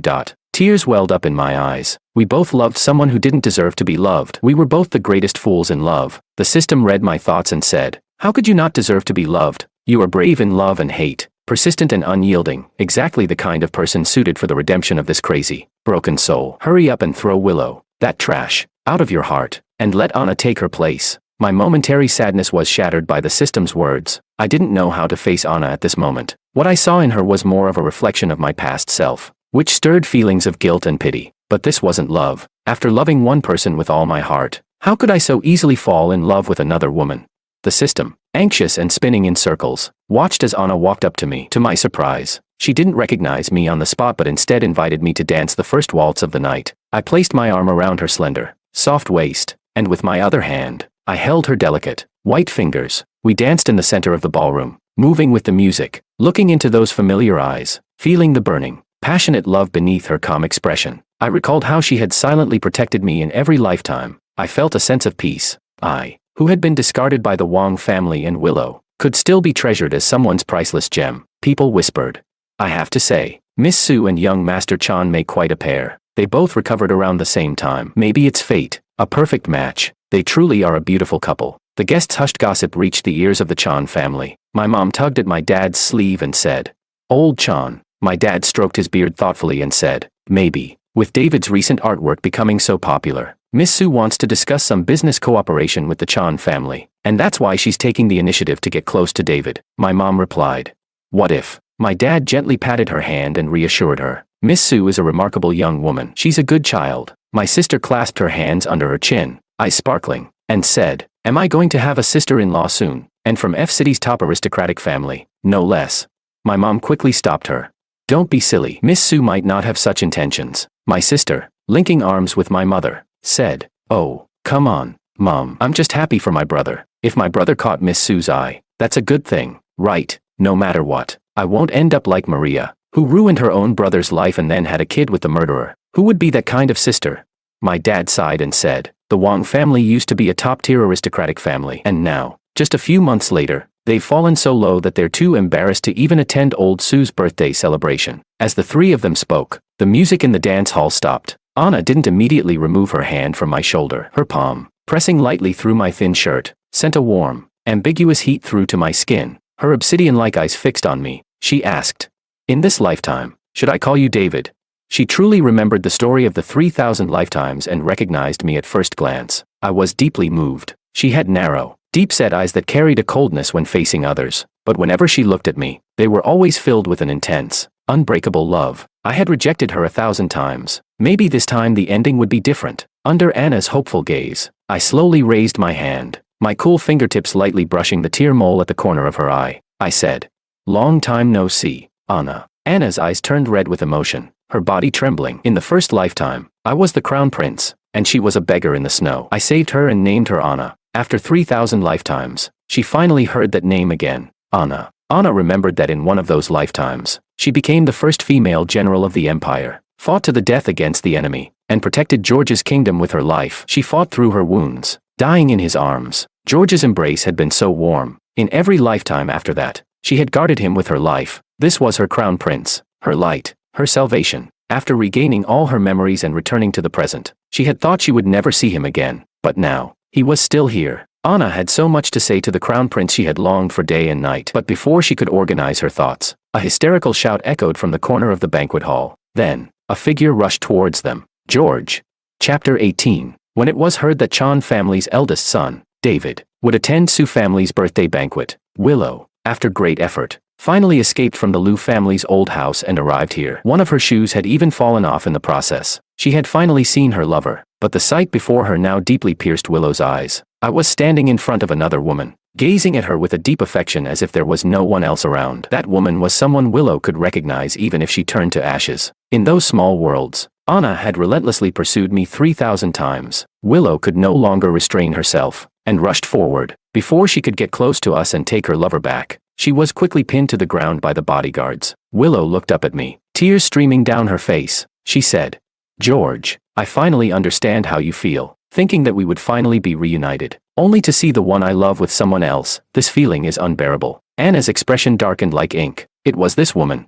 Willow seemed oblivious to the cold, murderous aura in the air, crying and pleading, "George, don't reject me. Please come back to me." Anna coldly replied, "Miss Liu, please show some self-respect." Willow said, "I was wrong. George, I hurt you." She suddenly slapped herself twice across the face, vowing, "I was selfish in the past. If I ever hurt you again, let me die an unforgivable death. I have severed all ties with Makoto. I've used the full power of the Liu family to eliminate him. I love you, George." My gaze remained indifferent, as if she were a stranger who had nothing to do with me. I said, "Miss Liu has mistaken the person." Willow struggled fiercely. "At first, it was Makoto who climbed into my bed when I was drunk. I didn't do it on purpose." Anna asked. "The first time was an accident." And then, Anna looked down at her, sneering coldly. "The difference between humans and beasts is that humans control their actions with willpower, not letting desires and instincts take control. If you can't even bear a bit of loneliness, how can you talk about love?" Willow screamed. "I just made a mistake. I can change. George loves me. He would cross 3,000 worlds for me. How could he give up on me?" Anna's body instantly radiated an overwhelming coldness. It wasn't jealousy, but pity. George had mistakenly given his heart to this wretched thing. My mom could no longer sit idly by. With a cold glare, she said, "Enough nonsense. Willow, I see that the rumors about you are true. You've really lost your mind. George Wang has already been driven to death by you. What does my son, David, have to do with you? If you dare to keep clinging, Liu family won't even have a foothold in F City." Willow, in unbearable pain, screamed in my direction. "No, George, say something. George."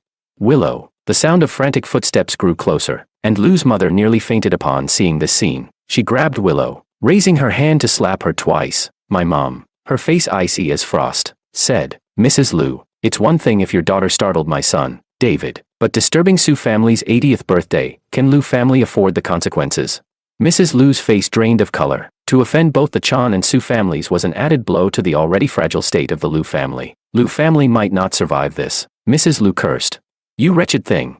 With that, she grabbed Willow and forced her to kneel, but Willow only cried, pleading, "George, don't leave me. I really know I was wrong." Mrs. Lou's vision blurred. Her already hunched back seemed to bend even further, and with her head full of white hair, she struggled to remain upright, trembling as she apologized repeatedly to both families. Because of Sue matriarch's marital tragedy, Anna had always been wary of romantic relationships, but now, with the old master seeing his granddaughter, who might otherwise face a lonely life, showing some affection for the young man from Chan family, a talented, handsome, well-bred young man, who had no flaws in character, he was absolutely pleased. How could he allow the insignificant Lou family to bully his potential grandson-in-law? The old master sternly warned the Lou family. Mrs. Lou, awkwardly standing, apologized repeatedly. She said, "Rest assured, Mr. Sue, Willow will never appear in Chan family's sight again." As she sat in the car, Mrs. Lou seemed to age 10 years in an instant. Just months ago, she was the noble and graceful Mrs. Lou. Now, she looked like an old woman. Willow said, "Mom, you know it's George, don't you?" Mrs. Lou turned her head mechanically, gazing at her maddened daughter with a sorrowful, hopeless expression. Her voice had aged several degrees. She said, "In the past, if you had placed your feelings for George on young Master Chan, I would have been happy for you. When Lou family was still thriving, and young Master Chan was still an innocent boy, you two would have been a good match." Willow collapsed, crying out, "Mom, why don't you believe me? He's George, he's my husband. We were supposed to marry 6 years ago, and even 4 months ago." Willow's heart was torn as she said, "We were so close to marrying." Mrs. Lou, filled with pain and anger, said, "Then why did you cheat? Unable to hold on, unwilling to let go. How did you ruin your life like this?" Willow held her head in her hands, wailing in agony. "George, I was wrong. I really was wrong." Mrs. Lou, both heartbroken and angry, finally spoke with grave sincerity. "Young Master Chan is not someone you can fantasize about. Lou family is no longer what it once was. Right now, forget Sue family, Chan family alone could crush us. If you keep going like this, you'll only ruin Lou family. This is your father's lifelong work." Before Mrs. Lou could finish, Willow lost consciousness. Mrs. Lou ordered the driver to turn the car around and head straight to the hospital, intending to have her daughter checked to see if she was truly suffering from a mental breakdown. But little did she know, the doctor would bring them horrifying news. He said, "Miss Lou's health indicators are rapidly declining. She could fall into a permanent sleep any day now." Chapter 19. After the birthday banquet, Anna first arranged to meet my sister. With a few well-placed gestures, the two quickly became close friends, sharing the same bed as confidants. At the same time, Sue family and Chan family collaborated on several projects, each of which proved to be extremely profitable. My father had always admired Anna, and now he couldn't wait to pack me up and send me her way. As for my mother, her best friend was Anna's aunt, and Anna had made sure to have her speak highly of her in front of my future mother-in-law. My mother, wanting to build good relations with the main branch of the family, had done everything she could to facilitate the marriage. After hearing so much, my mom started to view Anna as the perfect candidate for a daughter-in-law. Later, Anna used her love for cats as an excuse to enter our home. I was holding a tabby cat in my arms, gently squeezing its little paws, and laughing. The eldest daughter of the Sue family, with all the wealth and influence, surely could get any cat she wants. "Why must you come here every day to see this one?" Anna didn't hide the intense affection in her eyes. She said, "Because it's unique." I looked up, meeting her gaze. Those eyes were as deep and mysterious as the night sky, and I couldn't help but blush. Anna's heart filled with warmth. Her prince was truly wonderful. Suddenly, Anna noticed some cat fur stuck in my hair. Without thinking, she raised her hand, and when her fingertips touched my hair, a stronger current of electricity surged through her body. It wasn't until she regained her composure that she realized her actions had been rather bold. She was about to apologize when she noticed something and couldn't help but smile. Just now, I hadn't resisted. This was a good sign, one that meant she was slowly, but surely, worming her way into my heart. After 3,000 lifetimes, Anna was patient. She believed that one day, she would have it all, my heart and soul. Anna lingered until 8 p.m. before leaving. As soon as she stepped out, she came back in with documents for David. My sister teased, "You two can't bear to part, Anna. Just pick a date and let's get the wedding set. I'm waiting for the chance to toast to the happy couple." My mom helplessly tapped my sister on the forehead and said, "Such a child." I haven't even prepared the dowry yet. When the Chan family caught wind of this, Anna blushed, almost running out in embarrassment. But she was here to deliver documents to David. She said, "David, this is the information you asked me to look into." Willow had just caused a scene at the banquet, claiming that I was George. It wasn't convenient for me to use Chan family's influence to investigate the old affairs of the Wang family. I had asked Anna to help me with the matter. Anna had guessed that George was indeed me, and thinking of all I had gone through, she was both angry and heartbroken. She said, "That car accident was deliberately caused by Makoto's father." Anna carefully observed my expression for any change. She said, "A few days before the accident, he was diagnosed with late-stage stomach cancer. Worried about his young son, he decided to stage the accident, using his life to make the Wang family owe him a huge favor. But he never expected. She didn't expect the Wang family to be so utterly misguided." Anna had no good feelings toward her former in-laws, only deep resentment. How dare they? I trembled as I held the document in my hands, finally uncovering the truth. A mix of anger, frustration, and countless other emotions surged within me. Anna asked, "David, are you all right?" I stared at her in a daze, then tightly embraced her. Tears soaked her clothes. In a muffled voice, filled with heartbreaking grievance and release, I said, "Anna, I don't owe him anything." The next day, the driver brought the evidence of the car accident being deliberately falsified by the person responsible. It was placed on the desk of Father Wang and Maria. Included were the documents proving how Makoto had ostracized, slandered, and bullied me during my school years. All of it was presented. Chapter 20. After Wang family reviewed the damning evidence, even Wang father, who had always been cold-hearted, couldn't suppress the anger rising in his chest. He gritted his teeth and said, "Makoto, I thought you turned against George and plotted his death because of Willow, but I didn't realize you had been bullying George since elementary school." He slammed his fist on the table, saliva flying from his mouth as he shouted, "Because of you, the career I spent half my life building has come to nothing, and the Wang family has been ridiculed. The Wang family has been harboring a venomous snake like you all these years." Makoto remained unfazed, saying, "Maria's carrying my child. So what if I've bullied George? Am I supposed to kill myself to atone for it? Don't forget, it was you who provoked the Lee family. The Wang family has reached this point because of your incompetence, unable to compete with others. Don't blame me for that. Besides," Makoto once again played his trump card, saying, "My father died because of George. The Wang family owes me a debt that cannot be repaid in several lifetimes." Wang father's face turned darker and darker, and finally, he threw his chair to the ground, cursing, "How dare you bring that up? For 20 years, I've been played by you and your father." Makoto was shocked by his reaction, his heart sinking. What did that mean? With a loud slap, Wang father threw the evidence in front of him. "Look for yourself." Makoto, curious, picked up the documents, but as he read the contents, he staggered backward in shock. It was as if he had just touched something horrifying, and he tossed the file away in panic. He murmured, "How could this be? Why is it like this?" Makoto clutched his head, which felt like it was about to explode from the pain. He said, "George didn't kill my father. It was my father who intentionally set him up for the accident. That's impossible." Yet, the truth was right there in front of him. The innocent, majestic image of his father completely shattered. The hatred that had sustained him all these years vanished, replaced by a deep sense of confusion and helplessness. For over 20 years, he had lived in constant longing for his father and hatred for George, and now, he was being told the bitter truth, that he had hated the wrong person all this time. Suddenly, a voice broke through his thoughts. "Not good. Miss Maria has had an accident." The butler rushed in a panic to inform them. By the time Makoto arrived, stumbling and falling, Maria was clutching the same evidence, her once bright eyes now fixed on him, staring coldly. Makoto watched in horror as blood spread beneath her. It was just like when Willow had the car accident and when George had fallen from the building. Makoto realized that he had done too many wrong things in his life. Was this his retribution? No matter how much Wang father hated Makoto, he couldn't just watch his daughter die from a miscarriage. He quickly shouted, "Get a car ready." Makoto, with vacant eyes, followed him numbly, and in his dazed state, he saw George's cold face before him. He had once hated that face with all his being. He had stubbornly believed that if it weren't for George, his father wouldn't have died. But George was the one who had been caught in the crossfire. His hatred toward George had no reason to exist in his life, which wasn't too long nor too short. After the first 5 years, the remaining 20 or so years were filled with nothing but hatred. How had his life turned out like this? Makoto gazed at the ghostly face and said, "George, have you come to take your revenge on me?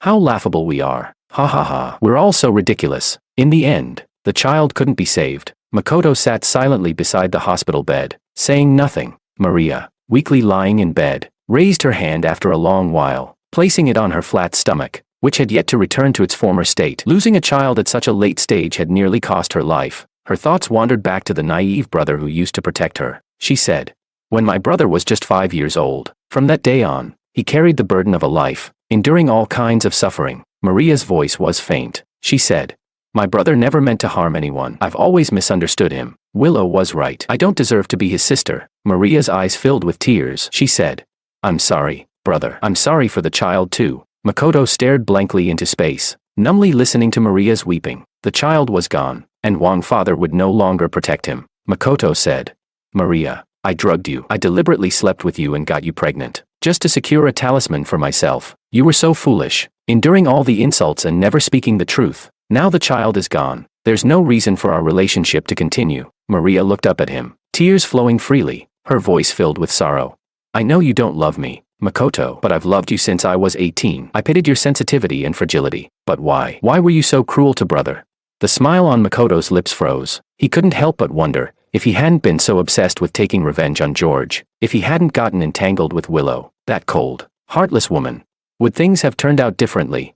But there was no future between him and Maria. There was the blood feud of a murdered brother between them. Maria wept, her tears soaking her clothes. She said, "Brother's dead, mom's severely depressed, the Wang family is on the brink of bankruptcy, and now the child is gone. The family is ruined, and I couldn't protect anyone." Makoto bitterly smiled and said, "Dad always called George a disaster, but in reality, I am. I brought all this calamity to the Wang family." After a long silence, he finally spoke, "I'm sorry." Chapter 21. In the hospital room.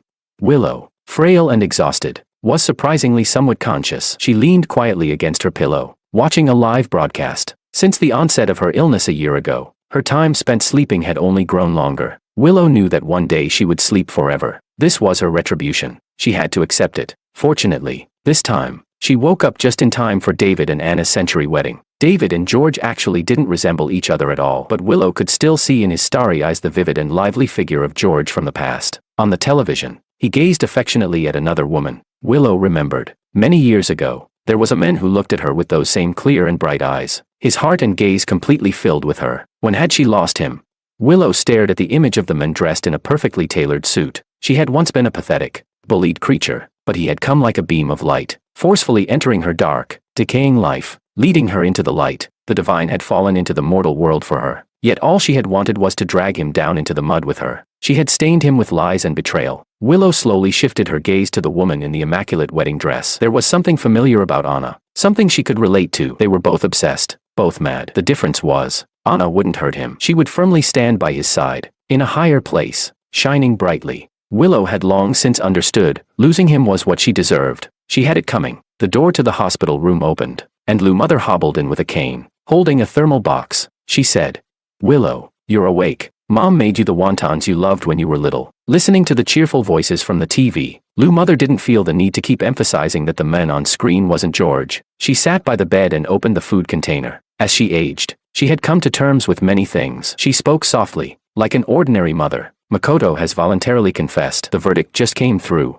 He got a life sentence, and he accepted it calmly. I'm getting old. I can't bear it anymore. I don't trust anyone. I've decided to donate Lou family's business. Your uncles have fought for half their lives, and in the end, they didn't get a single penny. You should have seen their faces. It's really laughable." Her eyes reddened as she spoke. "Your father was a man of great loyalty and affection. If he were still here, he would have chosen one of your cousins to inherit the family business. But your uncles killed the person who cared most for them." Willow ate the wontons her mother fed her, tears falling. On the TV, the wedding was complete. George had become someone else's husband. What was the difference between her and those uncles? She too had killed the person who loved her the most. Lou Mother said, "Mom is sorry. All these years, I've been busy managing Lou family and forgot what your father originally wanted for Lou family. He wanted you to be happy, carefree. It's my fault for not taking care of you." She regretted deeply. If she had spent more time with her daughter, would she have avoided the deep childhood trauma? Would her daughter's obsessive, distorted personality have developed? If she had taught her daughter to lead a pure life, George wouldn't have died, and Willow wouldn't have fallen ill. Lou Mother, holding the bowl, was filled with tears. She choked and said, "Willow, I've ruined you." Willow replied, "No, it's the daughter's fault." Willow's vision blurred, but the pain in her heart remained sharp, preventing her from resting peacefully. She said, "I'm sorry, George. I'm sorry to you too. In this life, I've failed everyone." Willow didn't know how long she had slept, but it seemed she had woken up several times. Hearing about David becoming a father, winning awards. The last time she woke up, her mother was already too old to walk, and couldn't even make it in time for the nurse to bring her to see her. The nurses were chatting about David. They said, "Did you see the news? Miss Anna officially passed the family head position to the young master of Sue family, who just graduated from university, and is now traveling the world with Mr. David. They're supposedly traveling and sketching." Another nurse replied, "Oh, Miss Sue has been accompanying Mr. Chan on his travels for years. I heard Sue family's young boy was sent into the group for training at the age of 13. That's the parents are true love, but the child is an accident." Ha ha ha, one nurse said. Speaking of which, Mr. Chan is a master in the art world, winning countless awards both domestically and internationally. His paintings are priceless. One of the nurses pointed to Willow and whispered, "Do you know, she caused quite a scene at Sue family's grandfather's birthday, shouting that Mr. Chan was her late fiancé." Another nurse said, "I know. Her fiancé was that prematurely deceased young Master Wang, who was burdened with an inexplicable life debt, targeted by his adopted brother, betrayed by his family and lover. It was truly tragic. Now Mr. Wang has passed away. Mrs. Wang has become a nun, and young Master Wang's sister is left all alone. The once prominent Wang family has completely fallen. Willow has been asleep for half a lifetime. Do you think this is her retribution?" One nurse replied, "For sure. It's really pitiful for young Master Wang." Sigh. If Mr. Chan really is the reincarnation of young Master Wang, that wouldn't be so bad. Though that's impossible. By the way, Mr. Chan's life is so perfect, isn't it? Willow let herself fall back into the endless darkness. She and George had never been wrong about each other. Anna had truly kept her promise from their wedding, that she would love and protect him, unwavering. He was living a happy life. She could finally rest.